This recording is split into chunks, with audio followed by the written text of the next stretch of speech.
Olá, sejam bem-vindos à nossa Escola Bíblica Online. É um prazer tê-los aqui novamente. Chegamos à aula de número 12. Antes de iniciar, agradeço sempre aos irmãos que estão orando por mim para a produção deste conteúdo. Essa semana acabou demorando um pouco mais, um pouco de infecção de garganta, mas graças a Deus, as orações dos irmãos e intervenção médica, eu já estou melhorando. Acabou apenas atrasando aqui, mas consegui gravar para vocês. Espero que chegue em tempo oportuno para te ajudar no seu estudo da palavra de Deus. Lembre-se, esse conteúdo ele é feito para te ajudar a estudar a Bíblia. Por isso é muito importante haver uma certa dedicação da sua parte. Reserve um tempo para ler a sua revista, reserve um tempo para assistir essa aula. E essa aula, ela tem uma estratégia educacional muito própria. Aqui na descrição do vídeo, se você tiver no celular, é só clicar no mais, você vai ver que há três informações que são muito úteis para o seu estudo. Primeiro, tem o cronograma da aula, a maneira como essa aula está dividida. Essa aula sempre é dividida em sessões para ajudar no seu estudo e no seu progresso, se precisar assistir alguma ou outra sessão novamente. Além do cronograma da aula, tem uma aula-atividade. A aula-atividade é para verificar o seu aprendizado. Não deixe, depois de terminar de assistir a aula, fazer a aula-atividade, tudo bem? E por último, tem um link para você deixar um comentário ou uma dúvida, caso seja necessário, como também sinta-se à vontade para comentar aqui no vídeo. É sempre bom poder interagir com vocês. Como eu falei para vocês, essa aula está dividida em sessões. Na primeira sessão, eu quero explicar para vocês o profeta Zacarias e o seu contexto histórico. Na segunda sessão, eu quero fazer algumas explicações sobre Zacarias capítulo 1, do versículo 1 até o versículo de número 6.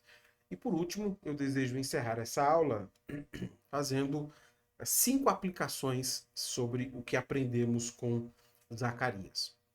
Então aqui embaixo você consegue identificar essas sessões, não deixe de assistir todas elas, tá bom? Começando a primeira sessão, eu quero falar sobre o profeta Zacarias e o seu contexto histórico. Como eu disse para vocês na aula passada, o mundo judaico que nós conhecíamos até o profeta Sofonias, ele mudou completamente. Nós precisaríamos de muito tempo para explicar todas as mudanças do contexto social que o mundo de Ageu e Zacarias passaram. Mas como nós não temos todo esse tempo aqui na nossa EB online, eu estou focalizando apenas no primeiro versículo de cada um desses profetas. Há já algum tempo tenho feito isso, porque eu acho que ali estão as informações mais essenciais que a gente precisa para entender o contexto histórico e a pessoa do profeta. Veja comigo, versículo de número 1. Em novembro do segundo ano do reinado de Dário, o Senhor deu esta mensagem ao profeta Zacarias, filho de Berequias, neto de Ido. Zacarias é identificado no livro como filho de Berequias e neto de Ido. Embora a gente não tenha muitas informações, ou nenhuma informação, na verdade, sobre quem é Berequias, Neemias 12 nos dá algumas informações sobre quem é este Ido, que é aqui identificado como sendo o avô do profeta Zacarias. Eu quero ler com você e quero que você repare que das pessoas que estão sendo mencionadas aqui, são as pessoas que estão sendo repatriadas a Judá no período de Zorobabel e Josué, é a segunda leva de repatriamento das pessoas que estão vindo do cativeiro à Terra Prometida. E aqui o Ido vai ser identificado como chefe de um clã sacerdotal. Veja comigo. Neemias capítulo 12, versículo 1, versículo 4 e parte do versículo 7. Os sacerdotes e levitas que regressaram com Zorobabel, filho de Seatiel, e com Jesua, o sumo sacerdote, foram Ido, Gineton, Abias.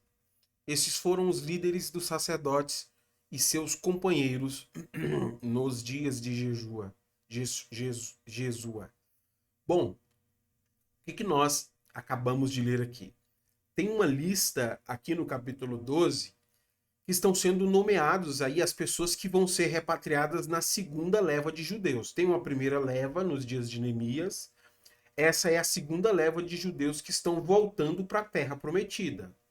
Como nós lemos aqui, o Ido, ele é chefe entre um dos sacerdotes, ou seja, ele é líder de um clã, ele é líder da sua família, e como líder da sua família, ele é de uma família de sacerdotes.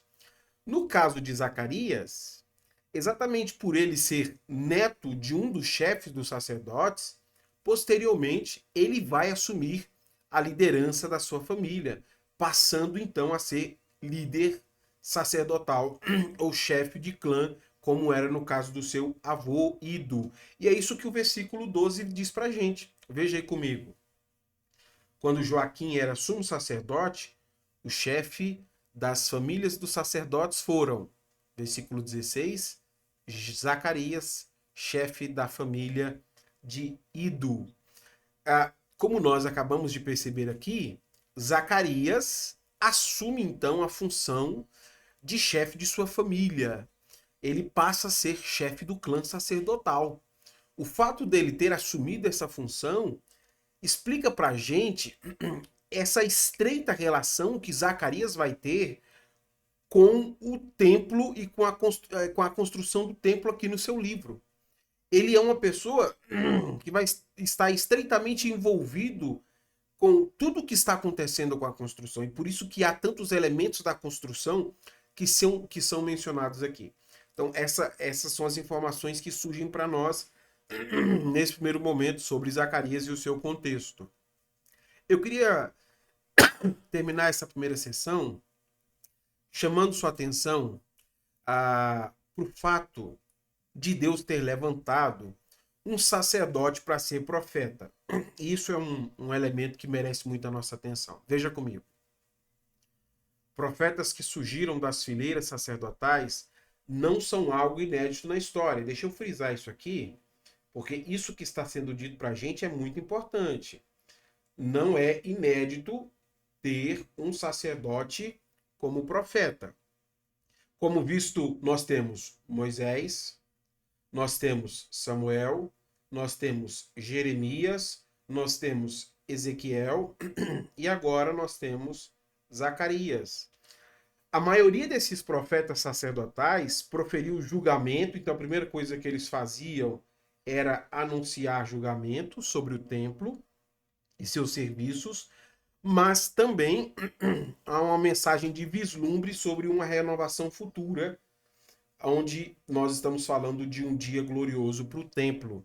E tudo isso que nós encontramos nos outros profetas sacerdotes, nós também encontramos aqui em Zacarias. Zacarias vai seguir o mesmo padrão. Ele apresenta uma denúncia contra um serviço que está sendo realizado no templo, como ele também faz promessas para o futuro glorioso que o templo vai desfrutar. No caso de Zacarias, a mensagem de denúncia dele é contra uma atitude que tem se tornado comum naquelas pessoas que passaram a considerar que a renovação espiritual que eles iriam viver se limitava à reconstrução do templo. Na verdade, o que Deus esperava deles era muito mais do que reconstruir o templo.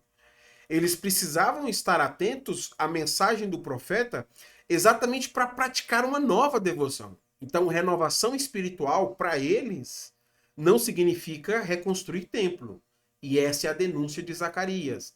Mas, além de advertir, assim como os outros profetas sacerdotes, ele também anuncia um novo dia glorioso para o templo. Aqui vale a pena fazer uma comparação, porque enquanto nós pensamos Ageu como alguém que se concentra na restauração física do templo, Zacarias vai dar prioridade à renovação espiritual que Deus está exigindo daquelas pessoas, e essa nova presença de Deus, esse novo relacionamento de Deus com eles. Então eles precisam reassumir um compromisso com o Senhor, que está estabelecido na sua aliança, e Deus voltará a habitar no meio deles por meio da sua glória que estava presente no templo. Isso vai ficar muito claro na mensagem do futuro glorioso do templo. Passando para a segunda sessão, eu quero explicar então para vocês Zacarias capítulo 1, do versículo 1 até o versículo 7. É considerado aí, do versículo 1 até o versículo 6, que aqui nós temos um resumo de todo o livro. Tudo que vai aparecer no livro de Zacarias aparece do versículo 1 até o versículo 6. Então essa é a minha escolha de ter selecionado esse trecho, para a gente ver um resumo de toda a sua mensagem. E aí eu começo com o versículo 1, lendo e explicando para vocês. Em novembro do segundo ano do reinado de Dário, o Senhor deu esta mensagem ao profeta Zacarias, filho de Berequias, neto de Ido. Como eu mencionei para vocês, aqui a gente tem informações sobre o profeta e o seu contexto histórico, mas pensando de maneira literária, Zacarias dá para a gente aqui 3 informações sobre o seu contexto e sobre ele, que são informações importantes. Primeiro, Zacarias apresenta para a gente o momento em que ele entregou sua mensagem, que é o contexto histórico onde ele fala. Além disso, ele também nos fornece informações sobre a fonte de onde vem a sua mensagem. E por último, ele se identifica como sendo um intermediário da mensagem. Eu desejo explicar esses 3 elementos, porque são elementos importantes. No contexto histórico, repare comigo que ele diz o seguinte, deixa eu tentar arriscar aqui para vocês, apesar de sumir, vai aparecer agora, olha lá, ó. Ele diz assim, em novembro do segundo ano do reinado de Dário, tá vendo que eu risquei aí para você? Diferente de Ageu, ele não diz o dia. Ageu faz questão de dizer que foi no segundo ano do reinado, no dia 29 de agosto. Aqui, Zacarias apenas pronuncia que foi no segundo ano também de Dário e que foi em novembro, mas a gente não sabe o dia. Se você quiser mais informações sobre quem é este Dário e que ano é este, nós estamos falando do ano 520, como que a gente chega a essas informações, eu explico isso na aula de número 11, quando eu falo sobre o profeta Ageu. Se você não assistiu, eu indico que comece por lá, para você ver essas questões de contexto, porque os 2 profetas estão anunciando sua mensagem no mesmo período, tá bom? A segunda informação que aparece para a gente tem a ver exatamente sobre a fonte da mensagem. Veja comigo que o profeta diz assim, ó, o Senhor... Desculpa.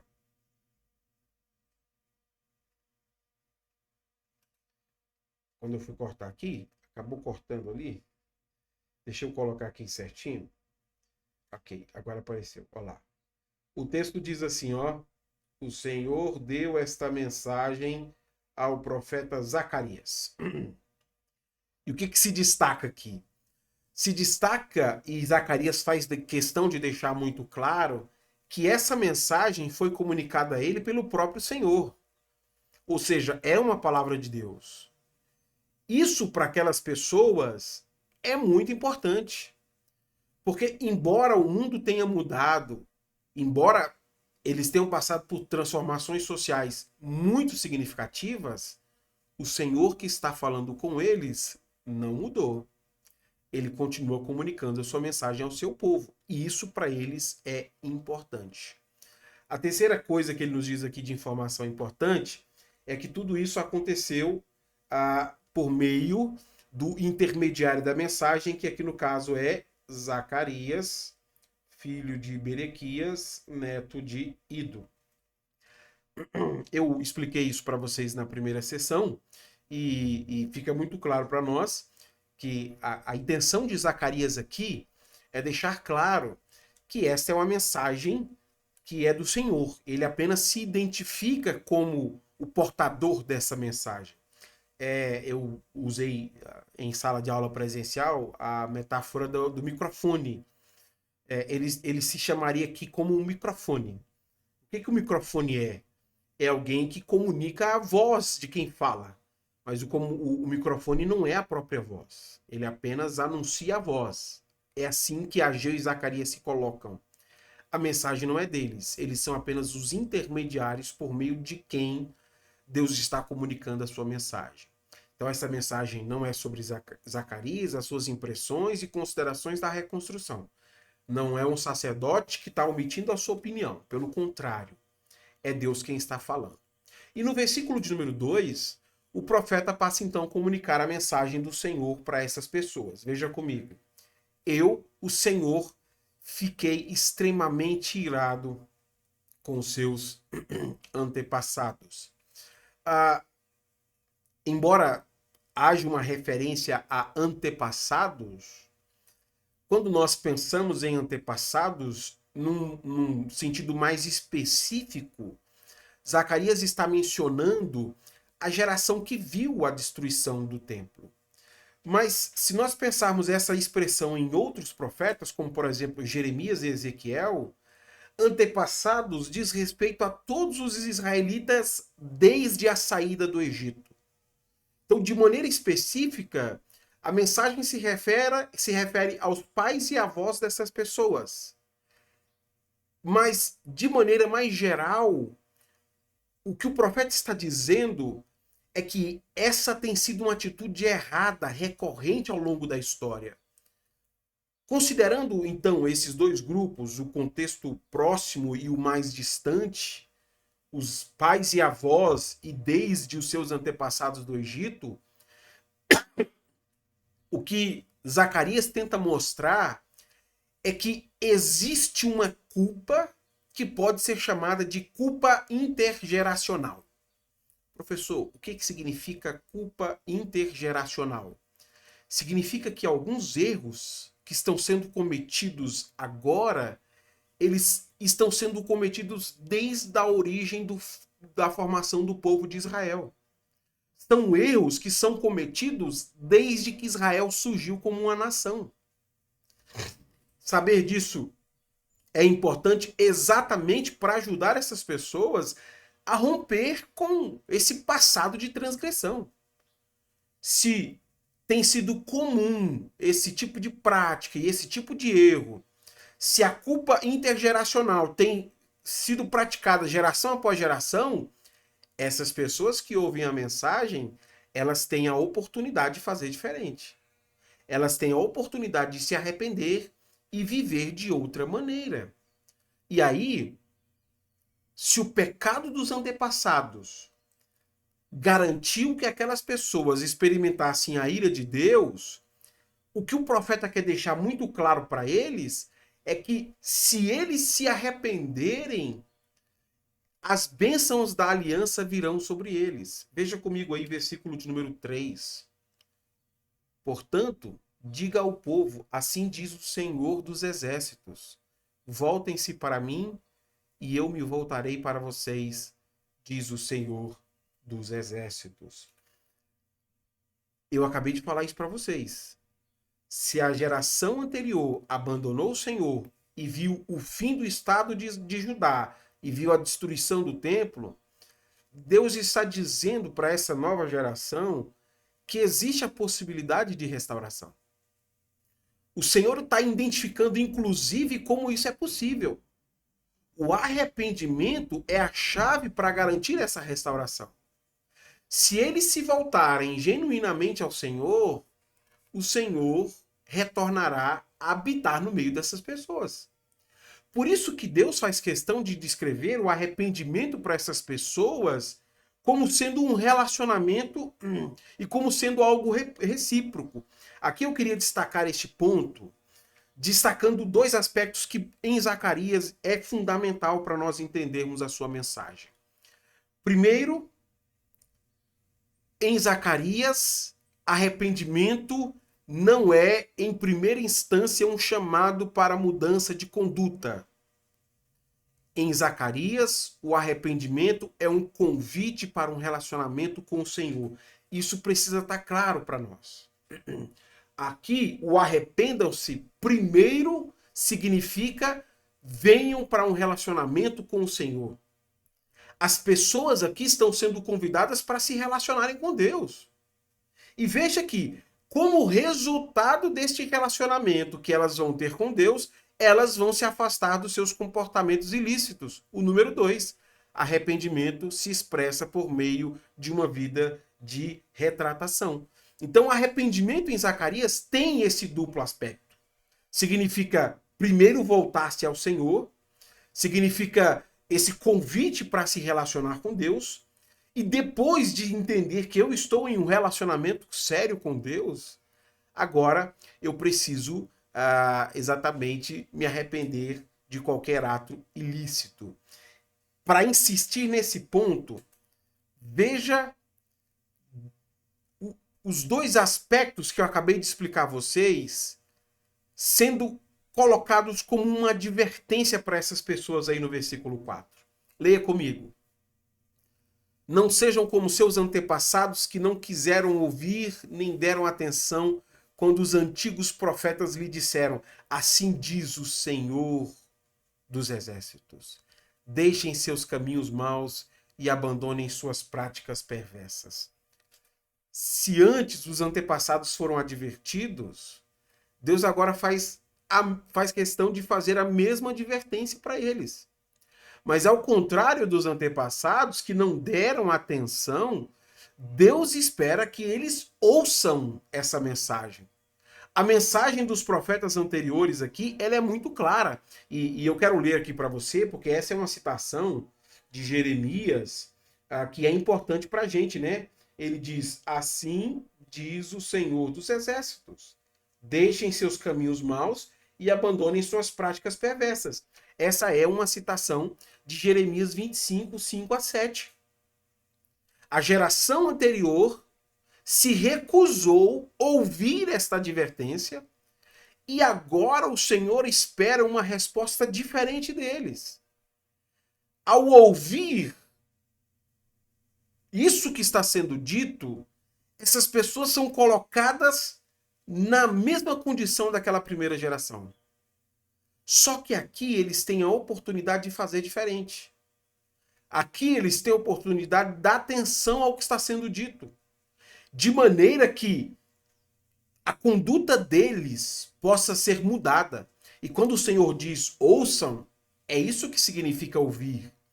Ouvir no contexto dos profetas não é apenas a capacidade de discernir sons. Ouvir no contexto dos profetas significa, além de ter essa capacidade de ouvir com seus ouvidos, a sua conduta ser orientada por essas palavras. A geração anterior ouviu, mas não colocou em prática. O Senhor está esperando dessas pessoas exatamente o oposto. O versículo 5 revela para a gente o que vai acontecer se eles então decidirem copiar o erro dos seus antepassados. Veja comigo. Onde estão agora os seus antepassados? Morreram há muito tempo, assim como os profetas.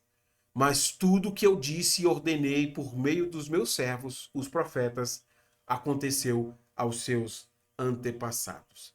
Esse versículo 5 é interessante, porque Zacarias faz questão de mencionar que ele não apenas cita a mensagem do profeta, o texto de Jeremias que nós lemos, como também ele cita o cumprimento da mensagem dos profetas. Tudo aquilo que Deus disse que faria aconteceu. Mesmo que os profetas tenham morrido, a mensagem que eles comunicaram não morreu. Pois a mensagem que eles comunicaram era a palavra do Senhor.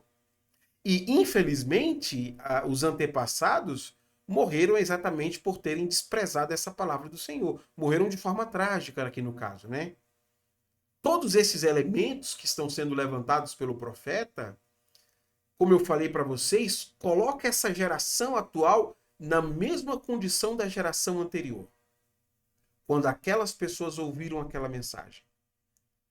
Mas como será que eles vão agir? E o profeta está dizendo, os seus antepassados não ouviram. E ouvir não é apenas ouvir, é praticar aquilo que está sendo dito. E vocês? Será que os erros passados e o que aconteceu com eles é suficiente para ensinar vocês?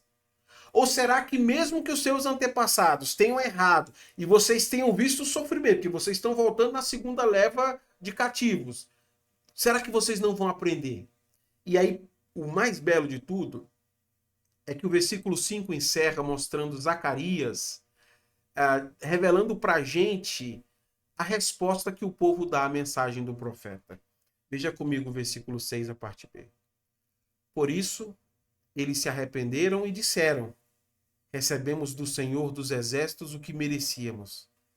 Ele fez o que havia prometido. O que Zacarias está nos apresentando é a resposta que aquelas pessoas deram à mensagem do Senhor. Elas não procuraram dar explicações, murmurações ou justificativas para os seus erros. A resposta que elas deram para a mensagem do Senhor foi arrependimento. Essas pessoas se arrependeram confiantes que o Senhor faria aquilo que ele prometeu. Se antes ele prometeu trazer juízo e aquelas pessoas não se arrependeram e experimentaram o juízo de Deus, agora eles acreditam que mais uma vez o Senhor vai fazer o que prometeu. Porque o Senhor acabou de prometer que se eles se arrependessem, o Senhor se voltaria para próximo deles. Então eles acreditam que o Senhor sempre cumpre aquilo que ele promete. Cremos que mais uma vez o Senhor vai cumprir o que prometeu.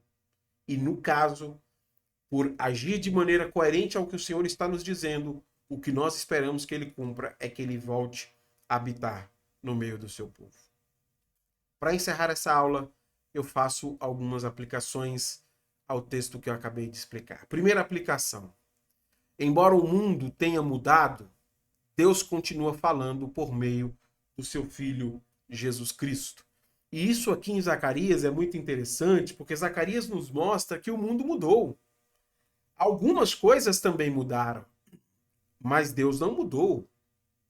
Deus continua falando. Geração após geração, Deus continua falando. E para nós, Deus continua falando por meio da mensagem do seu Filho. Ainda hoje, toda e qualquer pessoa pode ouvir por meio do testemunho dos apóstolos a mensagem do Senhor ser comunicada por Jesus Cristo. Então, mesmo que os dias tenham mudado, nós temos um avanço tecnológico, você está aí na sua casa me assistindo, me vendo falar, mesmo que o mundo mudou muito e mudou muitas coisas nas questões sociais, culturais, etc, etc, Deus não mudou. Ele continua falando com seu povo e a prova disso é Cristo. Cristo Jesus é a voz de Deus que ecoa no mundo em trevas. Cristo Jesus é a voz de reconciliação chamando o homem para um compromisso novo. E mesmo que nós estejamos enfrentando mudanças significativas em vários aspectos, o Deus que fala continua sendo o mesmo, chamando o seu povo a uma mesma atitude, o arrependimento. Segunda aplicação. Cada geração é responsável pelos seus erros e acertos. Infelizmente, existem erros que são copiados de uma geração para outra, e nós vimos isso na mensagem de Zacarias. Desde que vocês surgiram no Egito, vocês têm errado. Paulo evoca isso para a igreja em 1 Coríntios 10. Olha, tudo o que aconteceu com Israel serve para nós que vivemos no tempo do fim. Mas o sentido da Bíblia é mostrar que existem erros que são copiados, mas que cada geração é responsável pelos seus erros e os seus acertos. Cada geração é responsável e será responsabilizada pela forma como vive diante do Senhor. Deus dá a cada geração a oportunidade de escolher como quer viver. E nós? Como viveremos? A geração passada errou, mas e nós? Nós vamos prestar conta do nosso tempo e da forma como nós estamos vivendo. O chamado de Deus é para que cada geração reflita sobre isso. Vamos abandonar os erros passados e vamos nos arrepender ao Senhor, vamos nos voltar ao Senhor e vamos ter uma nova devoção a Deus, para que nós possamos ter a chance de romper com erros que vão passando de geração após geração. Terceira aplicação. O verdadeiro arrependimento está em Jesus, nosso Salvador. Antes de ser uma mudança de conduta, aqui em Zacarias, arrependimento era um convite para um relacionamento com o Senhor. E depois que essas pessoas se relacionam com o Senhor, elas são então convidadas a abandonarem as suas práticas perversas. Ainda hoje, arrependimento para o cristão é um convite para relacionamento com Deus. Ainda hoje, pessoas estão sendo chamadas para se arrependerem, para se relacionarem com Deus. E isso acontece quando nós reconhecemos Jesus como nosso Salvador. Olhar para Jesus é ver a possibilidade de se relacionar com Deus. Porque Jesus se apresenta como esta porta que nos dá acesso ao aprisco das ovelhas que vivem no aprisco do Senhor, que vivem no pasto do Senhor. Se nós desejamos nos arrepender, nós precisamos reconhecer Cristo como Salvador. Porque é Cristo quem possibilita este relacionamento pessoal com Deus. O primeiro chamado para o cristão e para o mundo moderno é ver Cristo como a possibilidade de relacionamento com Deus. E ver Cristo é um arrependimento. Reconhecer que eu não posso mais viver distante do Senhor, apático à pessoa de Deus e à sua obra e à sua misericórdia. Eu preciso me relacionar com Ele. Nós também precisamos nos arrepender. E o verdadeiro arrependimento é visto em pessoas que reconhecem Jesus como Salvador, aquele que nos conduz à presença e à comunhão com Deus. Quarta aplicação. Não se faça de surdo às advertências do Senhor. Bom, por mais pesado que isso possa ter soado para você, como vimos, ouvir em contextos proféticos como este não refere apenas a essa capacidade de discernir sons. Ouvir significa dar atenção ao que está sendo dito, de maneira que a sua conduta se respalde por essas palavras. Se você tem ouvido a palavra do Senhor ser pregada aqui, aula após aula, se você tem ouvido a palavra do Senhor ser pregada na sua comunidade local, Deus espera que você esteja praticando aquilo que está sendo ensinado. Não se faça de surdo ao que Deus está te comunicando. Cada vez que você ouve a palavra do Senhor, o que se espera de você é uma resposta positiva. É que você pratique aquilo que a Bíblia está indicando como sendo o caminho perfeito para Deus. E aqui é uma advertência pastoral para você. Não faça das pregações mero entretenimento intelectual. Professor, o que é mero entretenimento intelectual? É fazer das pregações apenas uma fonte para encher a sua cabeça de conhecimento. O desafio cristão é praticar a verdade do Evangelho. Se você está apenas adquirindo conhecimento, mas não está praticando o que o Evangelho está apontando como verdade, Tiago diz que a sua fé é uma fé morta. O convite da Bíblia é para praticarmos uma fé viva. Quinta e última aplicação para nós encerrarmos. Deus não espera que você... A resposta apropriada que Deus espera de você é arrependimento. Com dificuldade chegamos na última aplicação. É difícil falar tão limitado, mas é isso que Deus espera de você. Por mais limitado que eu esteja, eu consigo te dizer isso com muita clareza. Deus não está querendo que você explique por que você fez isso ou aquilo. Deus não quer que você pegue a Bíblia para justificar tal ou tal atitude. A resposta apropriada, a mensagem do Senhor é arrependimento. E nós temos que parar de tentar usar justificativas ou explicações para as nossas idiosincrasias. Parar de tentar justificar uma vida como se aquilo fosse o padrão de Deus para nós. Não é. O que causa impacto na sua vida é a resposta certa. E a resposta certa é arrependimento. Você precisa se arrepender agora de tudo que a Bíblia está apontando como errado na sua vida. Querido estudante, eu espero que este conteúdo tenha sido útil para você. Não deixe de orar por mim. Se Deus nos permitir, semana que vem nos encontramos aqui para o nosso último estudo. Deus abençoe você. Até lá então.